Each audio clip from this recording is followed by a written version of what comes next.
And welcome to the sixth Energy Partnership session.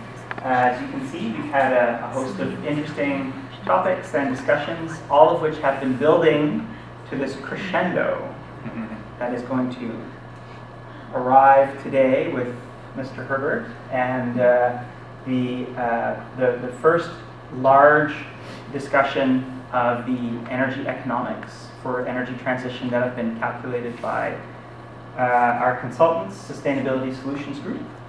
And I'm very eager to have this conversation. We've actually got this happening for a number of our stakeholders this week, including town staff, our Energy Advisory Committee, and then Bridgewater Town Council in about a month's time.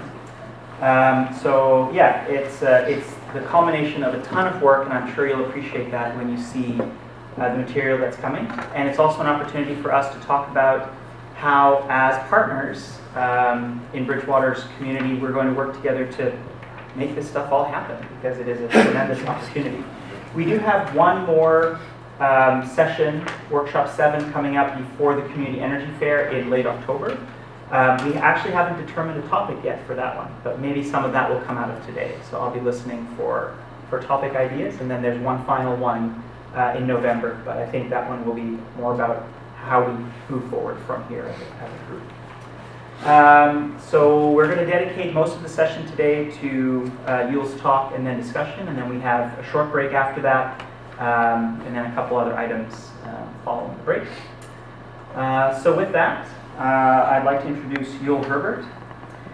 Yuill has worked as a member of Sustainability Solutions Group on sustainability consulting projects for over 15 years. He pioneered land use and greenhouse gas emissions planning, helped introduce the LEED for Homes rating system in Canada, and co-developed the Integrated Design Process course used throughout Canada and the US.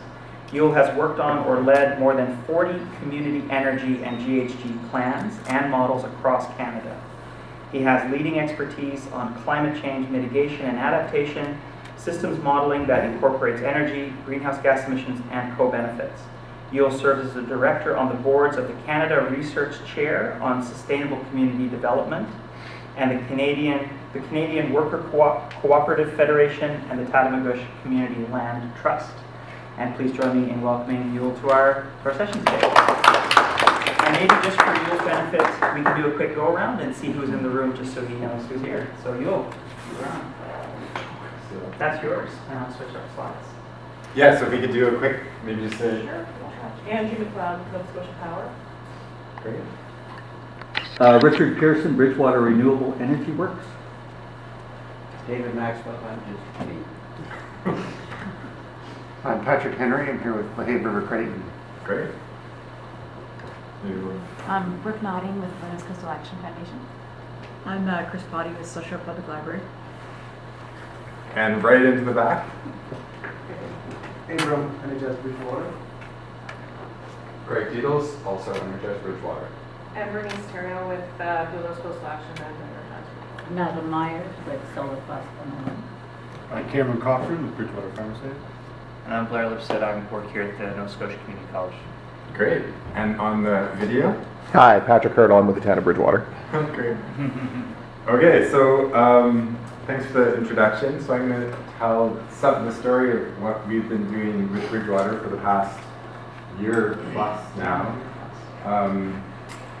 And I'll just give a little bit of introduction to SSG. So we're actually a workers cooperative, so I'm glad to have a credit union in the room as well. We work across Canada on energy emissions plans and outside of Canada somewhat as well. We don't get to work on many projects in the Maritimes, so it's kind of exciting to be here. And I think this is a pretty unique project for the Maritimes, so you guys can all be very proud of the town of Bridgewater. Well, hopefully, after you've seen the results. We'll wait till we see the numbers. That was a prelude. And we also work very closely in all these projects with What If Technologies. They're a fascinating firm based out of Ottawa who have been building what's called systems dynamics models for 30 plus years. They built the original population demographics economics models for Stats Canada for the whole country. and then they've been building various other types of models, including energy and emissions models. So we work together with WHAT to build a city-scale energy and emissions finance model, which is what we use to create low-carbon futures for the city of Bridgewater, or for the town of Bridgewater. The city of Bridgewater. Town, soon to be, according to your model. So you can't really see this, but what we do is we build a model from the ground up for the town. So we start with the population, and we put the population into dwellings and into workplaces, and this is all spatial. So we track how many people are going to be, their age cohorts, everything, and then put those people into different types of dwellings. And then those people travel from the dwellings to workplaces. And these are all represented within the model. And then those workplaces use energy, which is characterized by different types of workplaces. The dwellings use energy, which is characterized by whether they're single-family home or apartment, the age of the dwelling, and so forth. And then we look at how they move around town, whether they're walking, cycling, maybe using transit now, driving is the dominant mechanism. And all of that's translated into energy. We also look at energy generation, so where is the energy coming from? Is there local generation, so some photovoltaics, and the way in which the energy is converted within the buildings. Is it a fuel oil furnace, or is it natural, or not natural gas in this context? Electric baseboards. So what are the mechanisms in which the energy is utilized? And then all of that gets summed up into greenhouse gas emissions for the town as a whole. We also look at some other sectors like waste, waste management, and industrial emissions, which I'll show you in a little bit.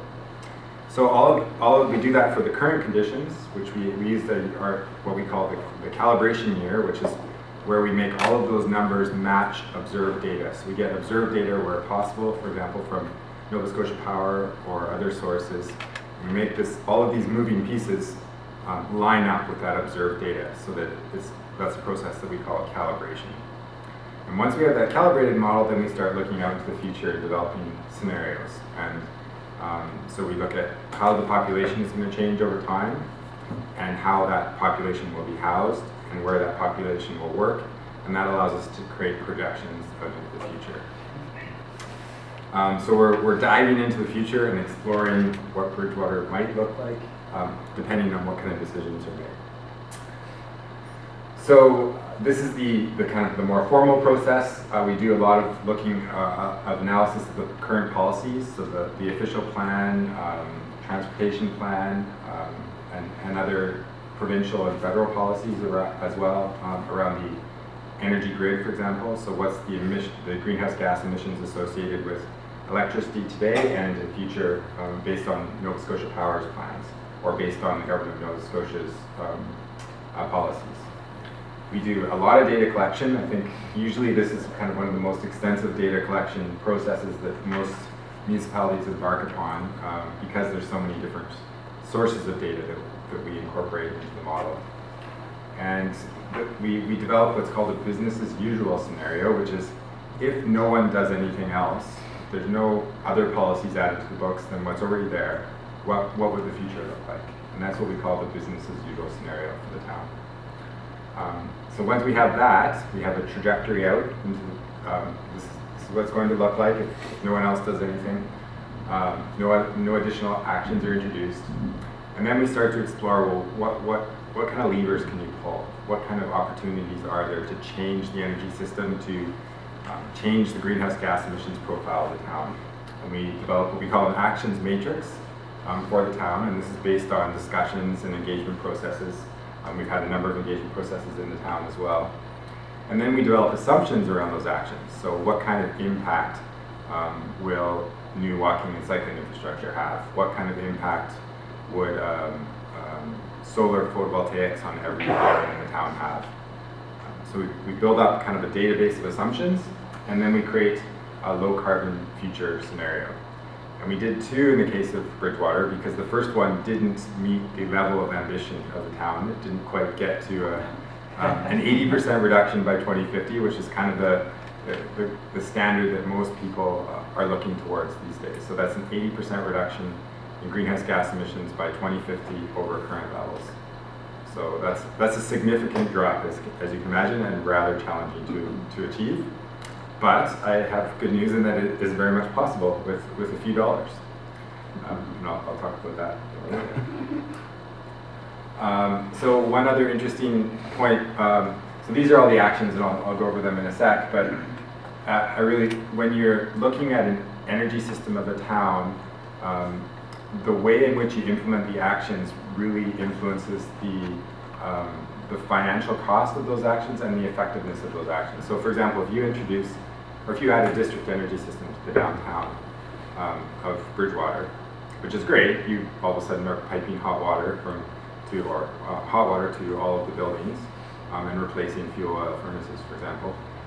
But if you do that before you retrofit those buildings and then you retrofit the buildings, you end up with a district energy system that's probably too big for the buildings because you reduce the energy consumption of the buildings afterwards. So the order in which you introduce the actions really influences the outcome. Another example is if you introduce a behavior change effort which encourages people to walk and cycle, and the greenhouse gas emissions reductions associated with people walking and cycling is much greater if they're using gasoline-powered cars as opposed to electric cars. Because if they're walking and cycling and they're using electric cars, which are powered by photovoltaics, then it's actually a pretty clean way of moving around, so the greenhouse gas emissions reduction is pretty limited. So the way in which you introduce the actions has a big impact in a system, which is what we consider the town's energy. It's basically an urban energy system. So I'll talk a little bit about the business as usual projection. We have a demographic model that looks at birth and death and immigration and immigration. So those are all the components that really drive the population of a municipality. And we also look at that by age. So we trace as people age, and then at some rate, at every different age cohort, there's people are dying, and then of course there's people coming on board as they're born. So we track all that out into the future, and we did a projection for Bridgewater, which is here. You can see the purple is 65 years plus, so it is an aging population, but not too dramatic of an aging population. The population is about, by 2050, is about 1,000 people more than is currently in the town. So it goes from 8,400 to 9,500. So it's not a huge population increase, but some population increase. And it is definitely aging. We represent all of that population spatially. So this is actually jobs and people per hectare. So it's a measure of density. So you can really see, this is in 2050, you can see where the concentration of the population and employment is. And that's a useful metric, for example, deciding where you want to put a transit system, because that's where the most people are, so you want to focus your transit in those areas. And we can break this down in all sorts of ways, but that's one representation of the density of the town. So the business as usual projection was interesting. From a greenhouse gas emissions perspective, we went from 310,000 tons of carbon dioxide to 240,000 tons by 2050. So it's actually a reduction, which is kind of strange. Your population is going up a little bit. Any ideas as to why the greenhouse gas emissions will be projected to decline? Muskrat. Yeah, Muskrat Falls is a big factor. Any other ones? More efficient cars? Yeah. So there's a fuel efficiency standards that the federal government has been introducing that is increasing the efficiency of the fleet. And there's one other key one. New construction. New construction is more insulated. Yeah, that's a small factor, but not a significant one. Ironically, it's climate change, because the heating loads of the buildings is projected to decline. Whereas the cooling load is increasing, but it's very marginal relative to the heating load. So because of those factors, if the town of Bridgewater and the provincial government don't really do anything else, your emissions will decline, or projected. I can't say will, because this is in the future where everything is always wrong, but we can say that they're likely to go down a little bit. So, but that's nowhere near an 80% reduction. So how would we get to an 80% reduction? So we introduced a pile of different actions, and I'll go over those at a fairly high level. So the first one is that, so we kind of break it up into sectors of the town. And the first sector is buildings. And there's two chunks of buildings. There's new buildings and there's existing buildings. And so for the new buildings, we incrementally increase the performance of new construction to 100% of the building stock, of the new buildings achieving the passive house standard. Is anyone here not familiar with the passive house standard? Okay, so passive house standard is a performance-based building design approach that achieves very high levels of efficiency, so that you basically need no internal sources of heat, and it's gaining a lot of traction across Canada as the new level of building performance. I think there's a number of passive house dwellings already constructed within Nova Scotia. So that would be making that kind of the default standard. Then within existing buildings, we introduced extensive retrofit programs that targeted energy efficiency savings of 50% on the thermal side and 50% on the electrical. So that's a fairly deep retrofit, which most retrofits would not, I would say, not normally achieve right now. And we retrofitted the entire building stock by 2050. We also, one of the major sources of emissions within the town of Bridgewater is industry. And so we targeted a 50% reduction in energy consumption within industry by 2050. Has anyone seen the new IKEA store? Have they seen the pictures online? The whole roof is covered in solar. Sides are covered in solar. They got geothermal in the ground. It's massive. This is in Halifax. It's going to open in another month or so. The whole roof is covered in solar panels. And most businesses say, well, it's not going to benefit me to do that. But they're retrofitting all of their IKEA buildings in Canada and world. Yeah, they have a 100% renewable energy commitment, I think, by next year for the entire company. Amazing. Interesting, I didn't know that.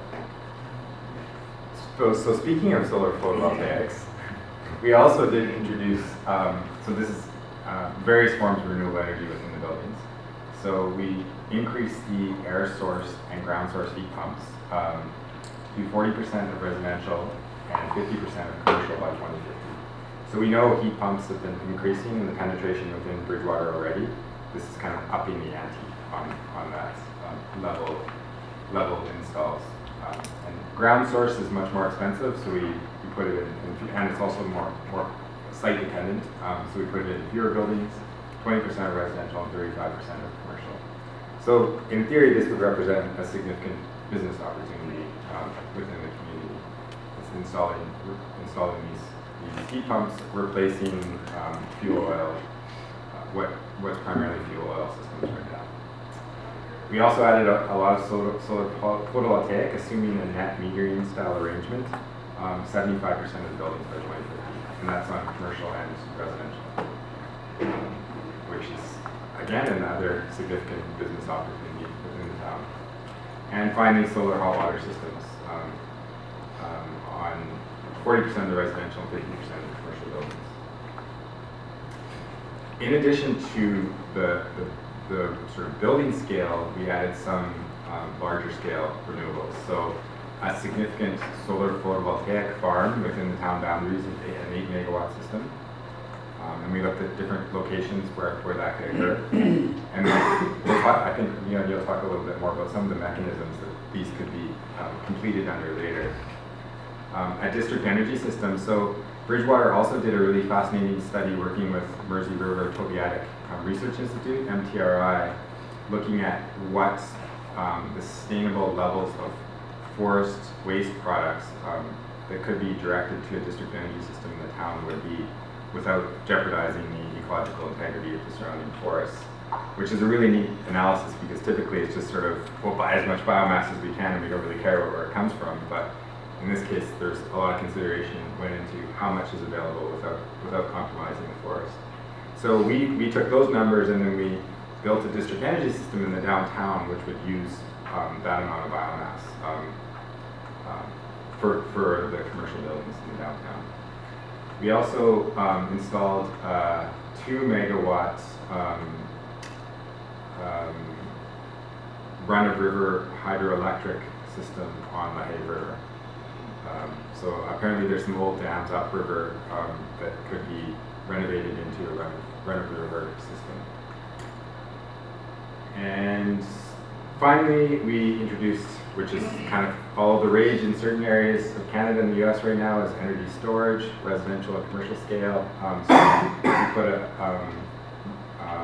basically battery systems into 50% of the dwellings by 2050. So when I say 50% of the dwellings by 2050, what that implies is that there's an adoption curve. So you probably start with 3 or 4 dwellings in 2020, and then 5 or 6 2021, and so forth, until you get to 50% by 2050. So all of these kind of pieces have an adoption curve like that. There's also wind turbine, a couple wind turbine, or six 2 megawatt wind turbines were also added in close proximity, either in or within close proximity to the town.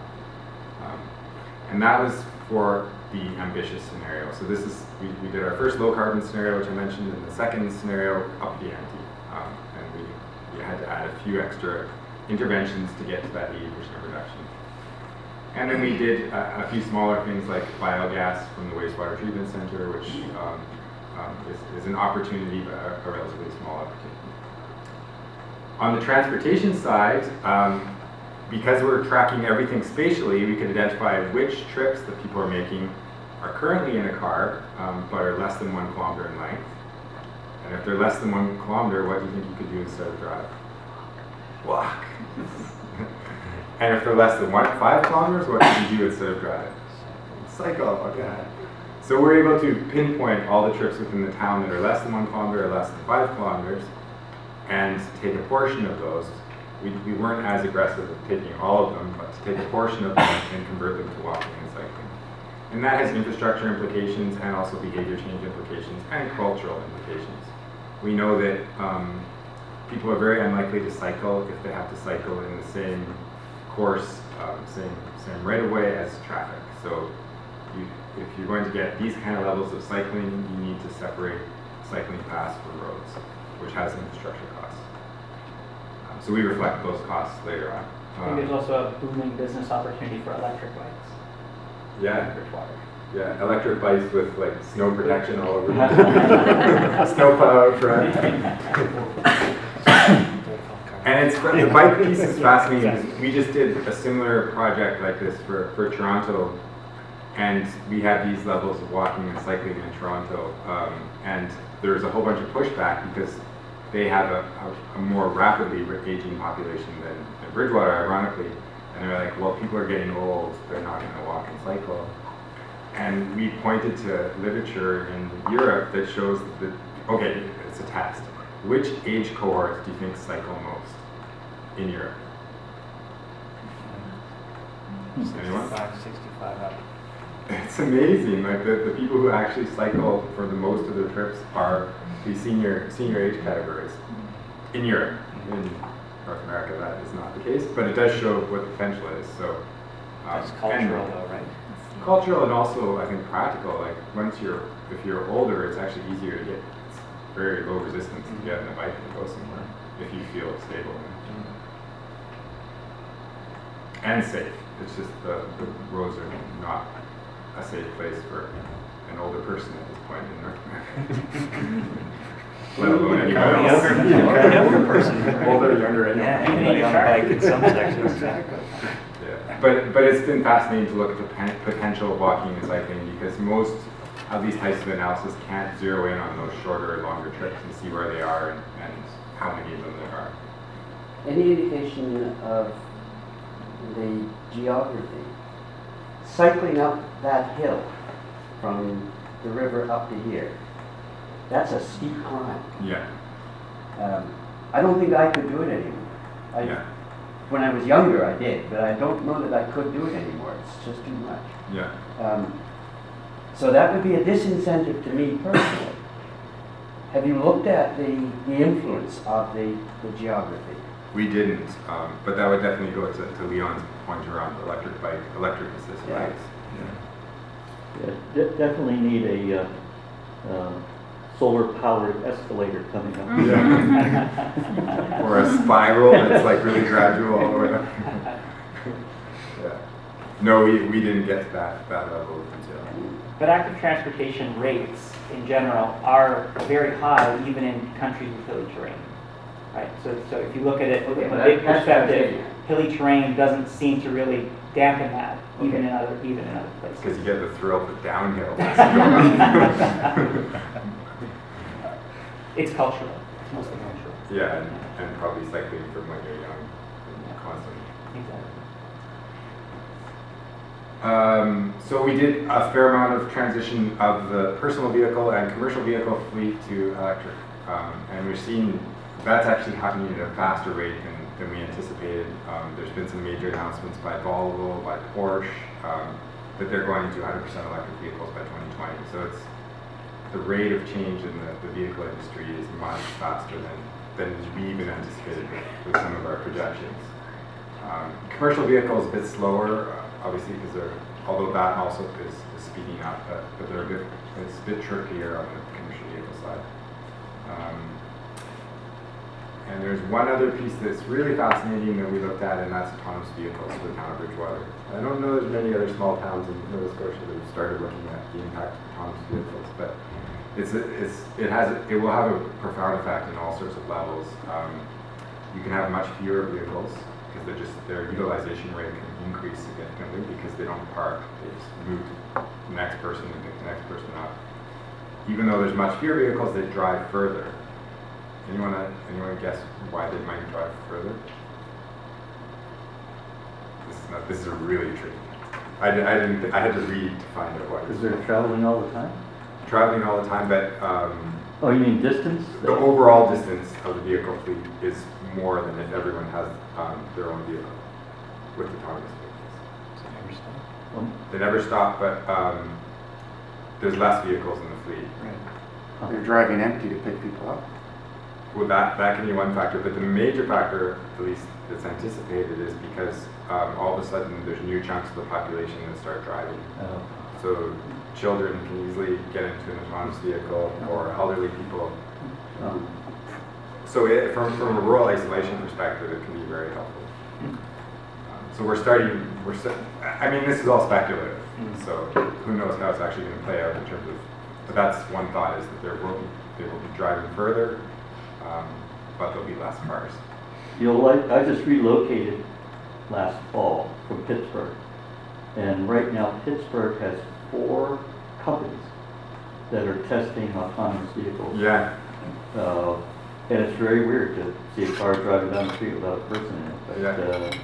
it's very viable. And Pittsburgh is a challenging place to drive because of the bridges and hills and triangular geography of the city. And it's really working. Yeah. Another fascinating implication of the autonomous vehicle piece is that for municipalities that have well-developed transit systems, they're potentially in a lot of trouble, because who's going to use transit when you can get a car exactly where you need it and take it exactly where you want it to go, as opposed to have to navigate the transit system. So it's going to be really interesting to see what the future of transit is in an autonomous vehicle future. And we often, when we're dealing with larger municipalities with more extensive transit system, we see significant displacement of transit trips to autonomous vehicles.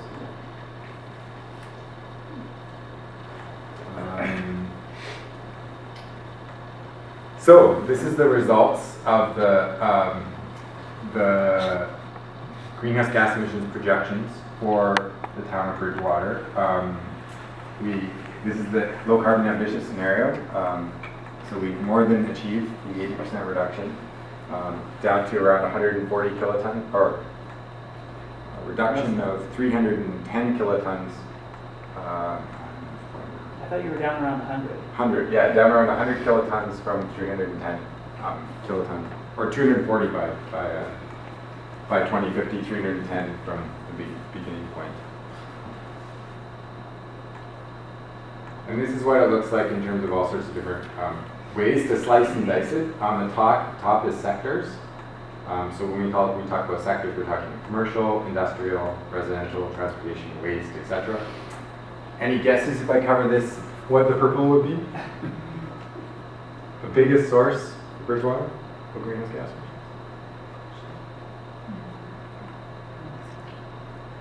emissions? Industrial.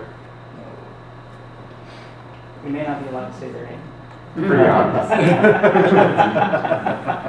Relative to residential, yes. transportation is actually quite small. Residential is unusually high in Bridgewater compared to most municipalities, because in most municipalities in Canada have switched to natural gas, whereas Bridgewater hasn't, which means that the residential sector is a really significant opportunity. Like a gigajoule of energy saved in residential sector in Bridgewater is probably one of the most effective gigajoules you can save of any housing stock in Canada, because it's so GHG intensive, which creates opportunities for carbon markets and all sorts of. It's very high value reduction. This is by energy type, and electricity is the most significant source of GHG emissions in Bridgewater. And it's fascinating because that also is not generally the case. That's partly a reflection of the dirtiness of Nova Scotia, the Nova Scotia power grid, which is a historical legacy from coal generation, whereas other provinces are using a lot more hydro. But you do see a decline as Muskrat comes on. So that's interesting about electricity. So that also creates an opportunity. So every kilowatt or gigajoule of electricity that's generated using clean sources in town displaces dirtier electricity that's imported. So this is the energy picture.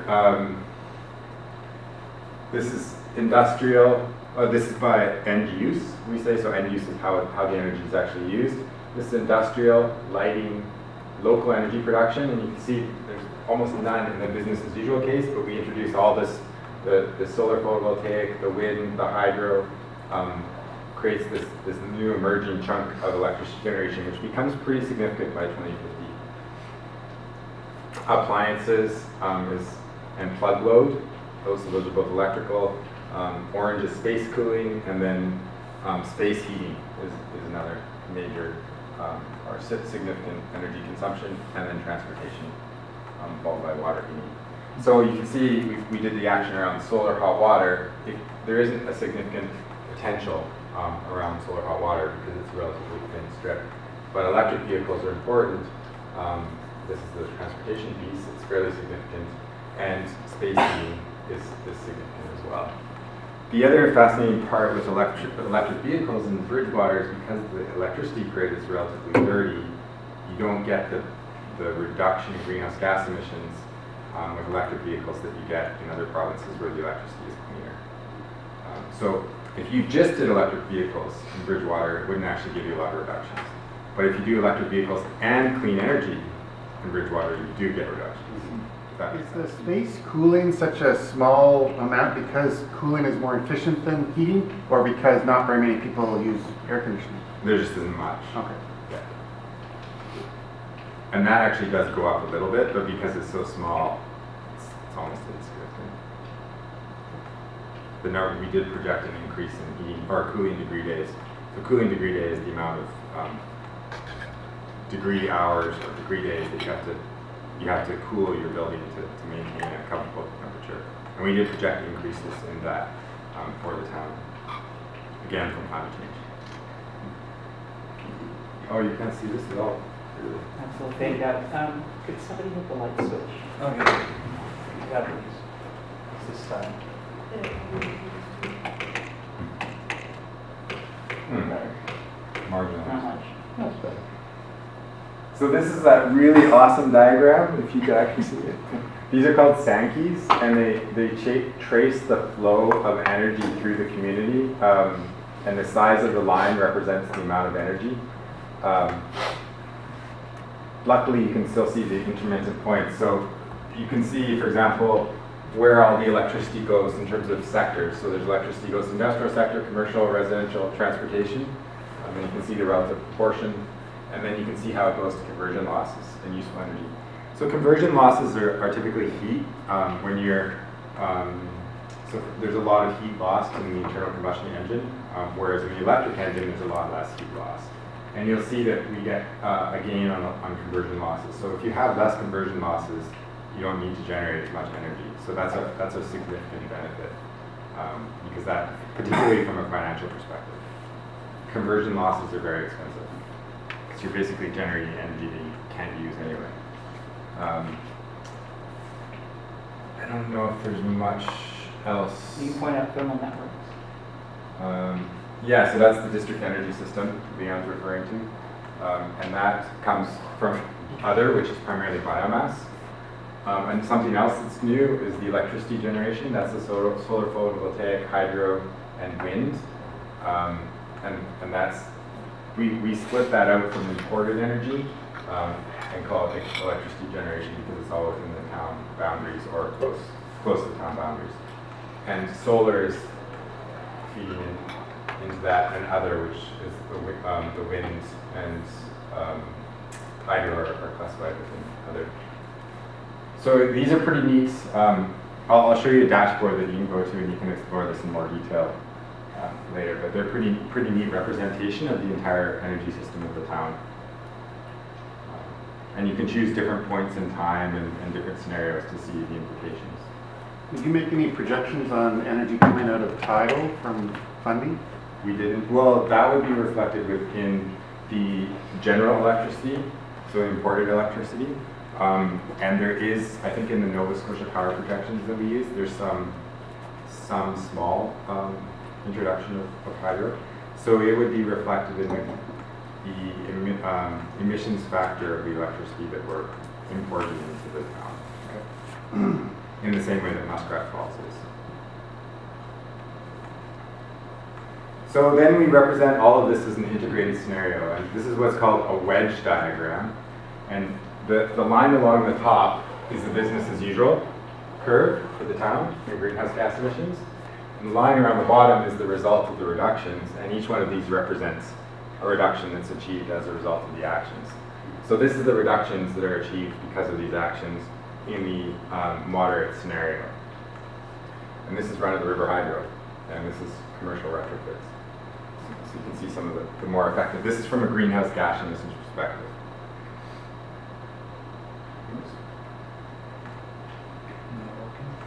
Lost my car.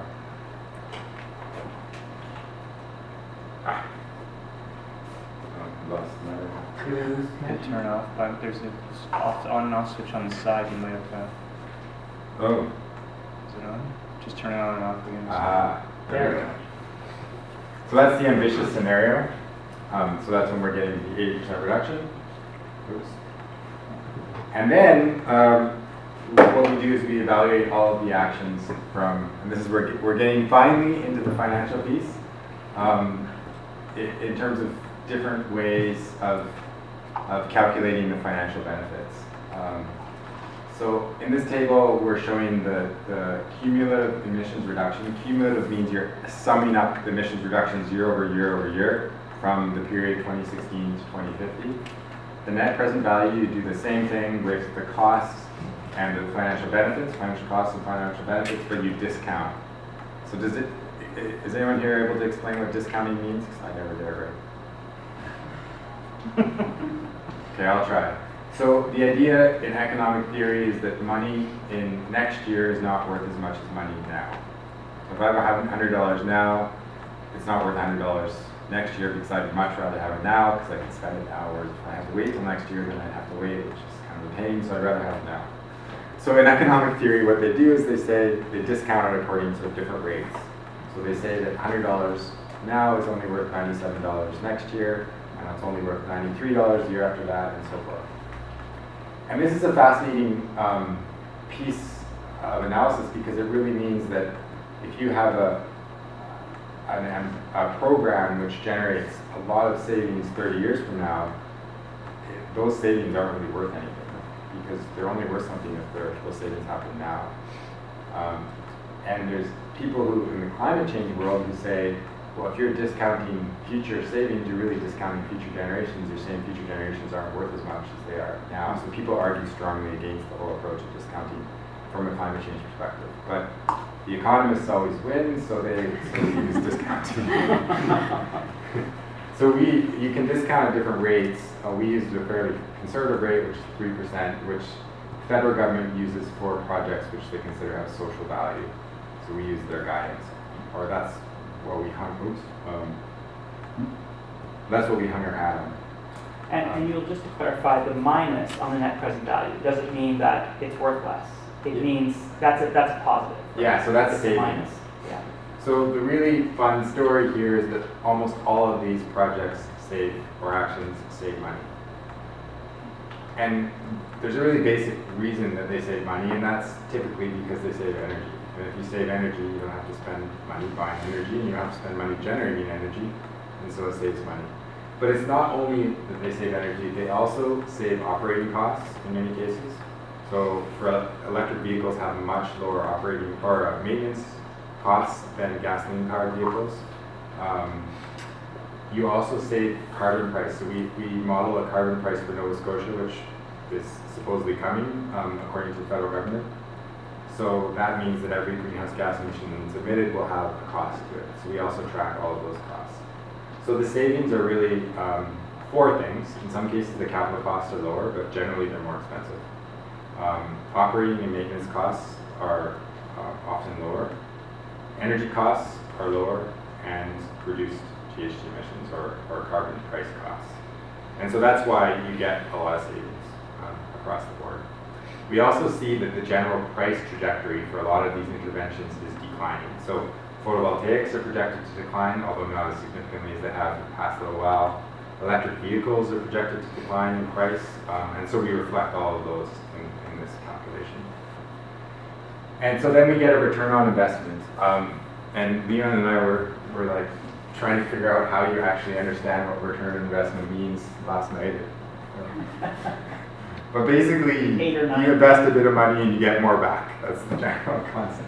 And in many cases, these have really good return on investments. But in many cases, they're also long-term investments. So they're not going to be something that some like voracious capitalist is going to jump all over. Some of them certainly have those attributes, but other ones take slow investment dollars, which is typically the reign of different institutions like pension funds, municipalities, public sector, governments, etc. So that's going to be one future piece of work, is sorting through which ones make sense for who, and which ones have greater risk and which ones have less risk. But the overall story is that a lot of money can be saved for the town. I want to comment on some of these in particular. Increasing or improving cycling and walking actually loses money. You put more money into creating the infrastructure than you get back. Yeah. So concentrating on getting people to walk and cycle doesn't actually save you anything. Well, It saves you some greenhouse gases, but it doesn't save you any money. No. Okay. There are other benefits to that one, and it's actually a pretty small dollar value when you think of it over the period from 2011 to 2015. And the retrofitting of homes, installing heat pumps in homes, don't get you big payback, No. which is interesting. Is that Well, because that's actually pretty good. I mean, if you showed those numbers to most business people, I think they'd be like, where do I sign up? I think those are actually pretty... But it's the commercial enterprises that get you the better payback. Is that commercial, because which one? I would say commercial buildings. five Oh, and commercial six, buildings are better, yeah, and installing heat pumps in businesses gets you 175%, but putting them in homes only gets you 19%. Is that because there aren't a lot of homes, or No, it's not. why is it? Well, the return on investment doesn't reflect the scale of the investment, but it's a function of probably the efficiency of commercial buildings. Oops. is Okay. is a lot worse. So it's a much greater Okay. opportunity. That would be my guess. But All right. Well, in Bridgewater, which surprised me, is that an awful lot of the large commercial buildings, the shopping centers and such, are actually electrically resistance heaters, was shocking, but it's they're all expensive, electrically inefficient way heated to heat. Yeah. with resistance. So you have So an you inefficient change the building heat with pump. inefficient heating system, and you get great opportunity. Okay, good. Yeah. Sorry, Yeah, I mean, there's the detail behind this is insane because we're tracking all of those kind of details to be able to calculate which is the opportunity. So are we all putting our money into Kia and Honda and Volkswagen? Is that where the money is? Is that what you're saying? Or Tesla, Tesla? or Volvo. 28,000% Who's gonna make- return on investment. Well, That's ridiculous. Yeah. Yeah. Just made it was electric. So the one of the reasons for that one is that we actually project that after 2045, the cost of electric vehicles is lower than internal combustion engines. So it becomes a compounding. The other important piece on electric vehicles is that by Oh, right, because business as usual is to keep buying yeah, regular vehicles. yeah, not 100%, but 100%. yeah. But the other important piece for electric vehicles is that electric motors are 7 times more efficient than gasoline motors by definition. So you just get a huge efficiency, fuel savings right there just by buying an electric car. So And a lot less maintenance as well.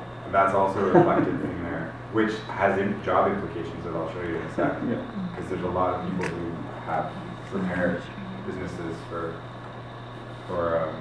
internal combustion engines. But yeah, the electric vehicles is a fascinating one. And to generate electricity, it's less greenhouse gases than to run it at source. Well, that depends on the electricity source. Right now, it's not that, it's a slightly positive picture. Like today in Nova Scotia, if you're just using power from the electricity grid, it's not a significant benefit over a gasoline car. Well, that's what I thought. Yeah. But if you, it's just, but it's changing. So it's not going to be well. What, how much time? Yeah. So here's the overall picture. The cumulative emissions reductions, we would call that 2 megatons. So Canada is trying to save around, I think, 400 or 500 megatons between now and 2030. So that's on an annual basis though, so it's not really comparable. But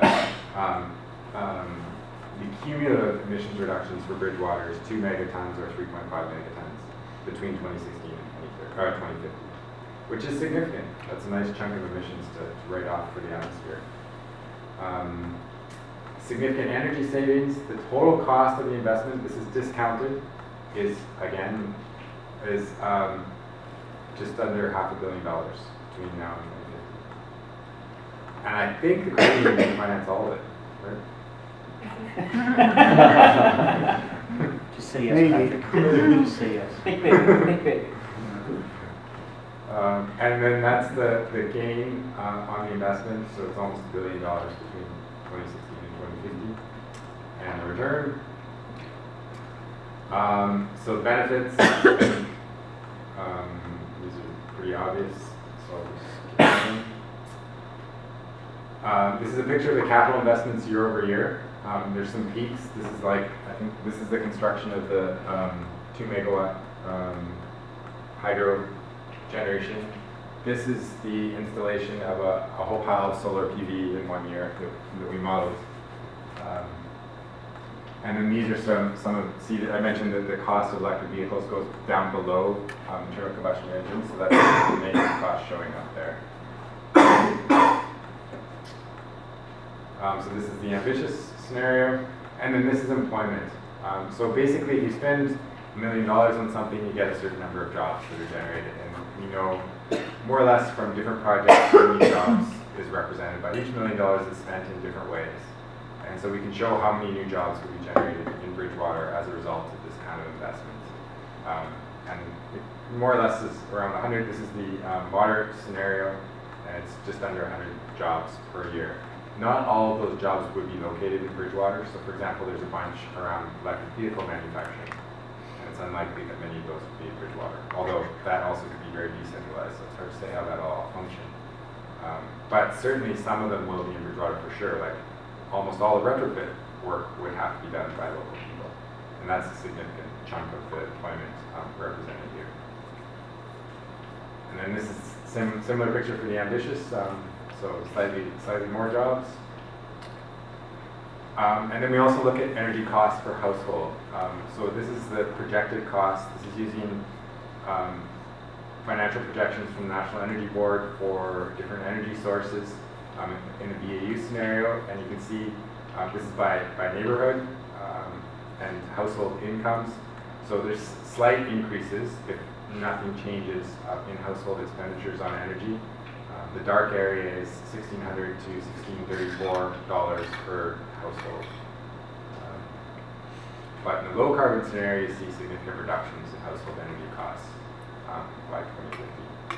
So the darker areas become lighter. We also looked at commercial floor space.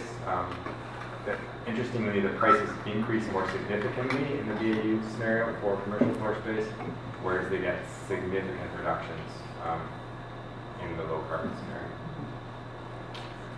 And then this is active transportation. This is trips by trip length. So that's a 5 kilometer trip. That's a 1 kilometer trip.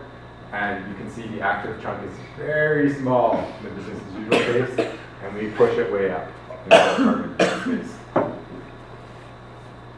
And that actually, we didn't analyze this, but that translates into all sorts of health benefits, which actually have a significant financial benefit to society as well. And that's it. That's it. That's great. How's the time? Yeah, all right.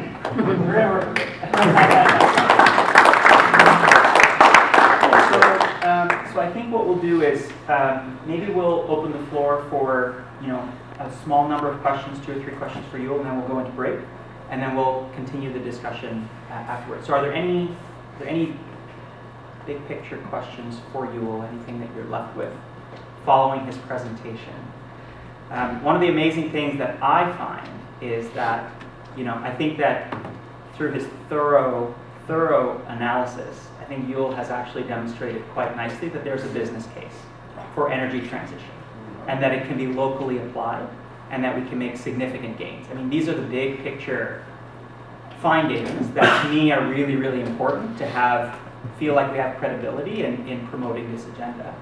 And then the other thing is, it's an economic development plan in a box, right? Like, look at the hundreds of person years of employment per year generated by this kind of work. So, for me, it's a pretty substantial effort. Any questions? Yeah. Probably the biggest challenge, because I think it all makes sense. The biggest challenge is how do you finance it, and particularly how do you finance the longer payback items. You have an investment, as you were saying, pension funds, insurance companies, those kinds of people are more likely to invest and expect a lower return on investment over a longer period of time. And government obviously has an investment to make. Society probably has to start thinking about how you finance externalities and pollution and emissions and all those kinds of things, and cap and trade and all those kinds of things. So how does a town muster the financing to orchestrate this kind of a thing? I think it's out there. Yeah. It's a matter though of how the town can take a lead working with other levels of government and the private sector to make that kind of thing work. So how does that happen? Exactly. So that conversation has started. At our last session, we delved into that. Yuill is doing some work. He's actually pulling up a really fascinating local investment service that now exists in the United States. As one example of the kinds of new products that are coming on the market to do local investing. Yeah, so this is, it's fun. It's a great question that you bring up, because this is one that we've been starting to dig into. When we started doing these projects, they were just really defined by greenhouse gas emissions reductions, and we realized that there are amazing financial opportunities that the municipality can unlock, and then how do you actually finance them? And most of these kind of projects have been so marginal and so small scale that the financing tools haven't really been developed, and most of the federal government and provincial government funding programs are like $1 million here, Right. $2 million there, whereas we're talking tens and hundreds of millions. And so we're starting to work with investment bankers and others to figure out what mechanisms, both public and private, that could be used to mobilize this kind of finance, because the money is out there. Like, it's desperately looking for places to go, and going into all sorts of crappy places that no one's really happy about. So it's been pretty interesting. This is one that I met some of the people from the States who are involved in it. It's the first time that they've been able to issue climate bonds at very small increments. Typically, the bond trading world is something you can only get into if you have a lot of money. But these guys are issuing bonds in increments of $5 and $10 and $100. And they're doing it in your own community. So like, Bridgewater could issue bonds to finance its climate action plan to its own residents, which is really revolutionary. And they're actually doing it as a poverty alleviation tool too. They're issuing bonds to low-income people so that they actually have assets. So it's a really fascinating tool. I don't know regulatory-wise how it would actually be My set up. understanding is this is not enabled yet. Yeah, or you might have to bring some rules, but that's... I don't So we know, have partners for. I don't know if anybody heard Al Gore last night on the national news, but they had a big interview with Al Gore. And he said one of the places in the States, Georgia, Texas, that's heavy on oil, when they're, I don't know, what counselor or someone checked everything out, the whole town's gone completely renewable energy. And I haven't had a chance to go online and look them up, but he gave a great speech on the national, or not speech, but an interview on the national news last night about renewable energy and climate change, and it was, if you can Google it and bring it up, it's got a ton of information and a ton of neat stuff of everything we're talking about this morning, and people, or towns and cities looking at, well, I know that we get a lot of income from oil, but we can't keep doing this, and they're getting into it big time. It was very interesting, very interesting. So I'll just mention that. Yeah, so one other thing I want to show you, which hasn't been launched publicly yet, but this is a dashboard that we generate that allows you to explore the energy emissions and so forth system of Bridgewater in quite a bit of detail. So there's all these different pages that you can go to see, like, here's all the trips in Bridgewater by type, by purpose, by mode, different years, different types of trips, and so forth, and you can go through all different areas to explore in considerable detail the system of Bridgewater. So it's basically Yuill's presentation on the website, so that you can, A lot more you can detail. look into it in more detail. It doesn't have as much of the financial stuff, eh? It's mostly No. the energy stuff. Energy, population, built environment, and you can slice and dice in all different ways, different scenarios or different years, and compare different. So This is we will not currently available. No, we will circulate it. It's password protected right now, but we will, we've been working through some of the behind the scenes stuff, so we will circulate this for you soon, so you can also have a look at it. Yeah, it's really neat. So I think with that, we're going to call a break. We'll keep it fairly short, 5 to 10 minutes, just to stretch your legs, grab some coffee, and then we'll get into some good discussion afterward around how we're going to, what our organizations and affiliations are interested in supporting this transition. So we're going to have some discussion about that. Okay. Thank you again, Yuill, for your great presentation.